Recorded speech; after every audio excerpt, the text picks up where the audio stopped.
চীনা কমিউনিস্ট পার্টির আমন্ত্রণে ৫ দিনের সফরে গেলেন এনসিপির ৮ সদস্যের প্রতিনিধি দল। মঙ্গলবার রাতে শাহজালাল আন্তর্জাতিক বিমানবন্দরে গণমাধ্যম কর্মীদের প্রশ্নের জবাবে নাহিদ ইসলাম জানান, জুলাই সনদের আইনি প্রক্রিয়া শেষ হলে ফেব্রুয়ারিতেই ভোটে অংশ নিতে প্রস্তুত এনসিপি।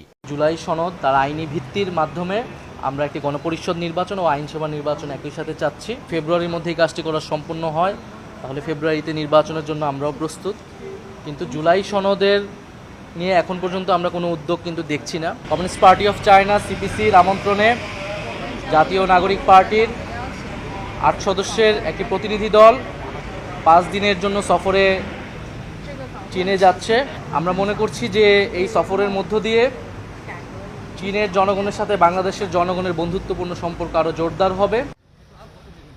এদিকে রাজধানীর মানিক মিয়া অ্যাভিনিউতে গুম হওয়া ব্যক্তি ও আয়নাঘরে নির্যাতন নিয়ে আলোকচিত্র প্রদর্শনী অনুষ্ঠানে যোগ দেন এনসিপির নেতারা।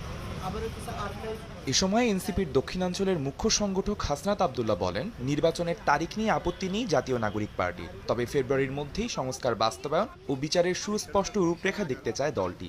একই অনুষ্ঠানে জ্যেষ্ঠ যুগ্ম সদস্য সচিব তাসনিম জারা বলেন, অতীতে গুমের সঙ্গে জড়িতদের বিচার নিশ্চিত করতে সব রাজনৈতিক দলের ঐক্য প্রয়োজন। ফেসিবাদ বিরোধী রাজনৈতিক দলগুলোর মধ্যে যে ঐক্যের যে ফাটল ধরেছে, সেটি থেকে আসলে উপকৃত কারা হচ্ছে, কারা সেগুলোতে খুশি হচ্ছে?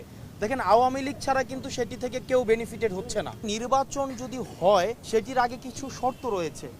এই যে আমাদের সংস্কার কমিশনে যে সংস্কার প্রস্তাবনাগুলো এসছে, সেটি কি প্রক্রিয়ায় বাস্তবায়ন হবে সেটি কিন্তু এখনো সিদ্ধান্ত হয়নি।